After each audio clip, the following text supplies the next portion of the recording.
When Lieutenant Colonel Tamun Lockach steps off the cab with his discharge papers in hand. He expects welcome but instead finds his grandfather's home stolen by forged wills, shell companies, and the betrayal of his own blood. Now trading cyber battles for courtroom skirmishes. He must marshal every ounce of his veteran discipline and digital prowess to unmask a conspiracy led by family, reclaim his inheritance, and prove that the war for truth can be fought and won on home soil. My name is Tamun Lockach. I served 25 years in Cyber Command, rose to the rank of Lieutenant Colonel, and spent most of my adult life navigating digital battlefields that no one ever saw. I've decoded terrorist networks, shut down foreign intelligence breaches, and testified in classified hearings before senators who couldn't pronounce half the acronyms I lived with daily. But none of that prepared me for what it felt like to stand on the sidewalk outside the house my grandfather built and be treated like a TRESPASSER. It was late September. I had just stepped out of a cab, my discharge papers still warm in my bag. The weight of silence pressed against my chest. The porch light flickered above me, the kind of faint glow that used to mean welcome. Now it felt like surveillance. My sister Delilah answered the intercom. She didn't say hello. She didn't ask if I was okay. She just looked down from the top of the stairs and said flatly, "I'm calling the police." At first I thought it was some kind of joke. Then I saw the way her hand hovered over her phone, already dialing. "You can't just show up here," she snapped. "This isn't your home anymore, Tamun. You left. You disappeared." "I just came back from service," I said, my voice catching on the last word. Brittle as dry leaves. "I thought maybe I could see Mom." "She doesn't want to see you," Delilah replied, her expression hard as stone. "Neither does Dad." Then she said something that hit harder than any battlefield blast. "You're not in the will. You're not even on the deed." 10 minutes later, a police cruiser pulled up. One officer was young. The other wore a tight military buzzkit. Recognition flickered in their eyes when they looked at me in uniform. "Lieutenant Colonel Lockach?" the younger officer asked. I nodded, but it didn't matter. "This property belongs to Delilah Thatcher and Richard Lockach," he said. "There's no record of you having legal access." I stepped back as the gate closed again. In that moment, I realized something far colder than war had just begun. I wasn't fighting enemies this time. I was fighting blood, and I would not lose. I didn't drive away that night. I parked 2 blocks down and sat in the dark with my coat zipped to my chin, the streetlights pulling faint halos onto the pavement. The house, my grandfather's house, still loomed at the end of the lane. Its windows glowed soft amber, like nothing had changed. But everything had. The front lawn, once dotted with Grandma's hydrangeas, now held a single crooked sign. "For sale, private listing." I stared at it until the words blurred. I hadn't cried in years, not when I deployed. Not when we lost soldiers in Bahrain. Not even when I came home to an empty apartment and a military pension that felt more like a tombstone than a thank you. But that night something cracked. The place that was supposed to anchor me, where I'd climbed trees, memorized Morse code with Grandpa, and slept under a ceiling of glow-in-the-dark stars, was now being scrubbed of my existence, and no one inside seemed to care. I stayed in the car until morning. My uniform, still neatly pressed from the discharge ceremony, had creases that dug into my skin like insults. I watched lights flicker on inside the house around dawn. A figure moved in the living room. I knew the posture before I saw the face. My father, still thin, still upright, like he ran boardrooms in his sleep. He never once looked toward the street. I pulled out my phone. I wasn't sure what I expected. A message from Mom. Maybe a breadcrumb of acknowledgement. But there was only one unread text. Asterisk, asterisk, return to base. "There's nothing here for you." Asterisk, asterisk. I let the phone fall into the cup holder and stared at the dashboard until the sun edged above the rooftops. I wasn't going back to base. I wasn't built for surrender. At 9 a.m., I walked into a small cafe just off Jefferson Street. Ruth Clay was already there, sitting in the back corner in a black blazer that made her look like she hadn't aged a day since undergrad. We'd shared a dorm. Once a short-lived friendship interrupted by duty and time zones. But when she looked up and saw me, something in her expression cracked open recognition, maybe regret. She didn't ask how I'd been. She just turned her tablet toward me. "Thought you might want to see this," she said. On the screen was a real estate listing. 1450 Windmere Lane, my grandfather's address, listed under Ravencrest Holdings LLC. "I didn't sign anything," I said. She nodded. "That's what I figured." She tapped again, revealing a property transfer filed 3 months ago. My name, Tamun Lockach, appeared on the seller line. That's not my signature. No, she said quietly, it's not. But we're going to prove that, and just like that. My battle had a shape of war, not on foreign soil, but buried deep in family lies, forged ink, and one stolen home, and I was ready to fight. We sat in silence for a few minutes, the hum of the cafe soft against the clatter of coffee cups. Ruth had already pulled up half a dozen documents: property transfers, notary stamps, filing records. She moved like a lawyer who'd done this before. I, on the other hand, felt like I was learning a new language, one that used betrayal as punctuation. This notary, she said, tapping the corner of the screen, was suspended last year for falsifying DMV affidavits. The same signature shows up on your deed transfer. My jaw clenched. So they didn't just steal the house, they planned this.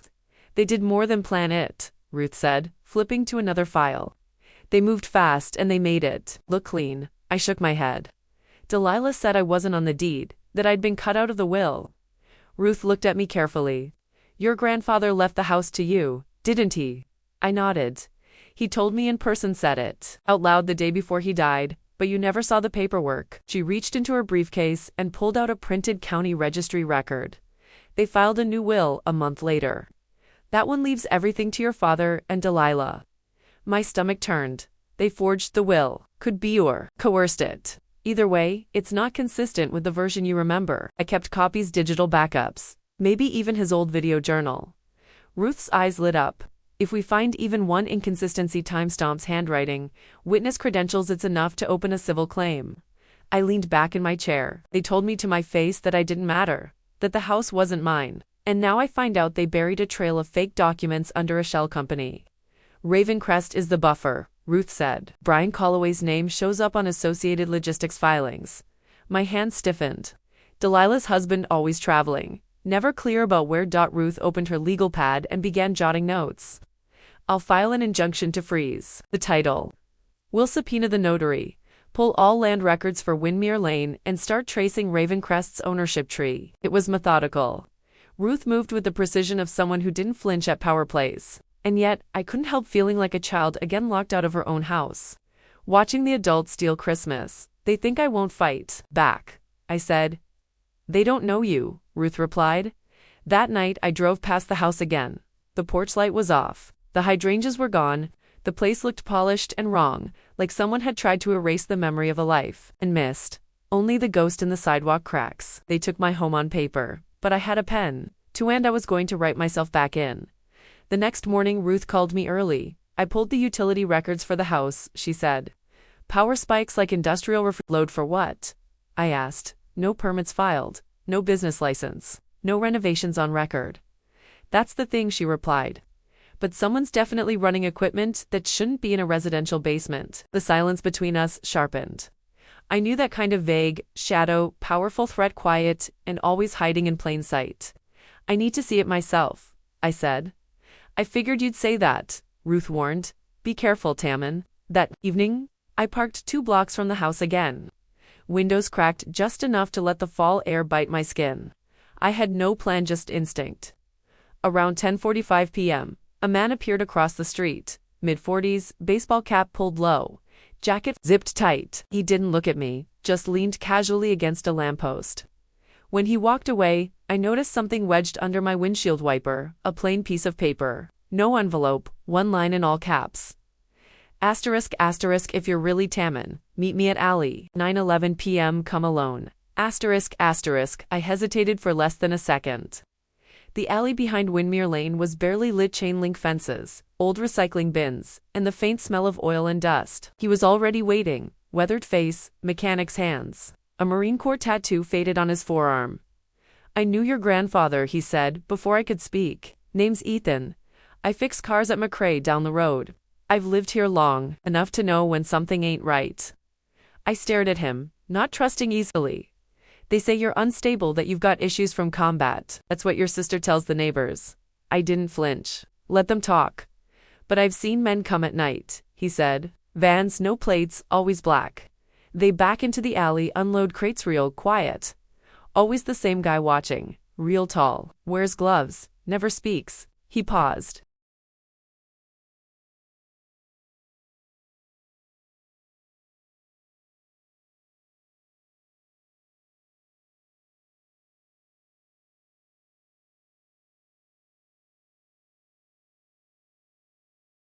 Your sister's husband, Brian. He's there every time.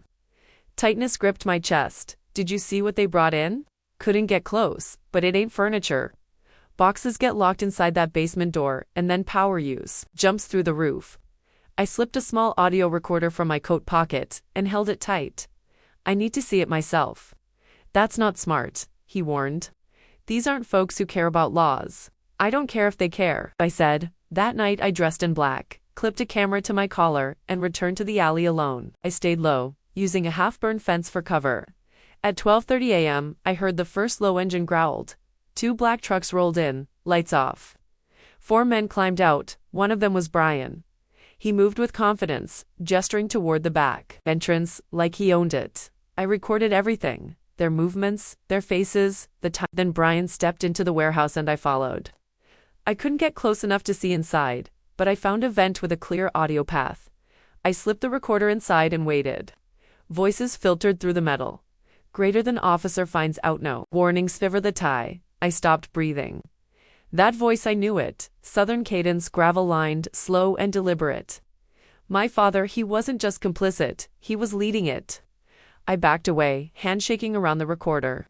I didn't cry. I didn't scream. I didn't run. I did what I'd been trained to do. I documented, I cataloged. I disappeared into the shadows because now I had proof. And the war had a voice. By morning, the recorder was gone. I'd returned to the alley just after sunrise, hoping to retrieve it before anyone noticed, but the vent was clean. No device, no trace I'd ever been there. That told me 2 things. They knew I was watching, and they were watching back an hour later. I got the message, no name, no greeting. ***, you're playing with fire. I have your military psych file. Want to see what it says about you? ***. I stared at the screen, breath frozen, heart hammering. Whoever sent it had access to restricted archives and they wanted me rattled, but they underestimated what kind of soldier I was. I didn't delete the message. I forwarded it to Ruth and to Isaac Ing, a cybersecurity analyst I'd served with during a joint task force in Ramstein. We hadn't spoken in 2 years, but he replied in 6 minutes. ***, pull everything. Start building the chain. Don't wait. That night, my apartment turned into a war room. I powered up 2 laptops, a backup server, and 3 encrypted drives. The documents I'd stored over the years, copies of emails, scans of property files, encrypted call logs were no longer sentimental scraps. They were ammunition. Then came the moment I'd been waiting for. A contact pinged in. Kayla, a digital forensics expert Ruth had on standby, joined our private Zoom call, no face, voice modulated. She specialized in scrubbing the lies others left behind. "I got your data packet," she said. "Nice encryption. Let's see what the liars missed." She dove into IP logs, metadata chains, Financial Times comps.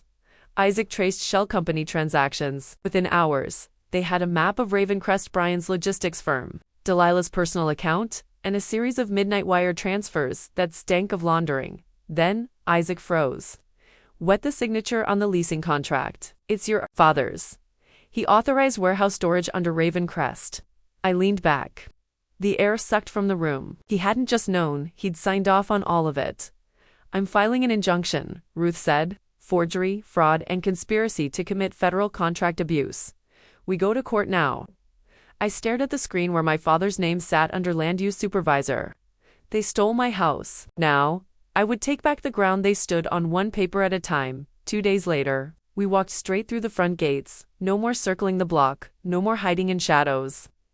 Ruth and I pulled into the driveway of the house my grandfather left me, the house they'd stolen with forged signatures and offshore money. The Lexus was there, so was Brian's black F-150, a perfect morning for truth. I wore my uniform, not because I needed to, but because they needed to see it. Ruth straightened her jacket and handed me the envelope. "You ready?" "I've been ready since the day they called me a stranger." I rang the doorbell. Delilah answered, face freshly painted, a performance smile already in place until she saw me. Her lips twitched. Then she saw Ruth and the envelope. The color drained from her face. "We're here to serve you with a court injunction," Ruth said calmly, placing the documents into Delilah's hand. "Effective immediately. All property transfers, leases, and financial movements tied to this address are frozen. The county land office is aware. Delilah stared at the envelope like it might bite her. You can't do this. Brian stepped into the hallway. His tone was slow, oily. You really want to go down this road, Tamun? I met his eyes. I was trained to walk roads like this. I know how to navigate darkness. He smirked. You don't know who you're fighting. I said. A logistics fraudster, a forged deed accomplice, and a coward who used my name to win federal contracts. His jaw tightened. You're unstable. I've been evaluated. You'll see the results entered into evidence. Ruth stepped in. And if you speak another word of intimidation, we'll file for witness harassment. Delilah clutched the envelope, like a drowning woman clinging to driftwood. This is our house. No, I said. It was mine before you rewrote history. We turned and walked back to the car. The door slammed behind us hard and hollow. In the passenger seat, Ruth exhaled. They'll hit back. I looked straight ahead. They already did. Now it's our turn. Because this wasn't about revenge anymore. It was about reclamation of land, of truth, of a name they tried to erase. The courtroom was quiet. No drama, no shouting. Just the steady pulse of federal process. I sat behind the witness table in uniform, back straight, ribbons sharp, eyes calm. When the prosecutor asked me to explain what happened, I didn't waver. They forged my signature on a deed, transferring my grandfather's house, I said. They created false financial trails, funneled government funds through shell accounts, and used my military clearance codes to access contracts they were never qualified to touch. Delilah stared at her hands. Brian whispered to his attorney. My father, Richard, stared past me, as if he believed that if he didn't look directly at me, none of this would stick. But it did. The judge reviewed each piece of evidence, the signature inconsistencies, the IP logs, the wire transfers, the notaries, suspension, the recorded voice of my father gravel, lined and unmistakable. If the officer finds out no warning sever the tie, then came the question that mattered.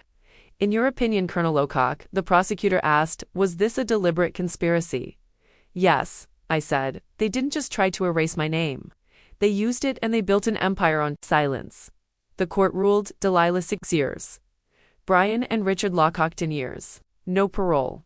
Outside, reporters waited. I didn't speak to them, but I saw the veterans, some in faded jackets, some leaning on canes, nodding quietly as I passed. One reached out, his hand steady. Colonel Lockach, he said. You reminded them we still stand. I nodded. We don't stay erased. Weeks later, I visited the Defense Service Library. It smelled of polished stone and quiet memory. On the wall of honor, carved into black granite, was my name. **** call.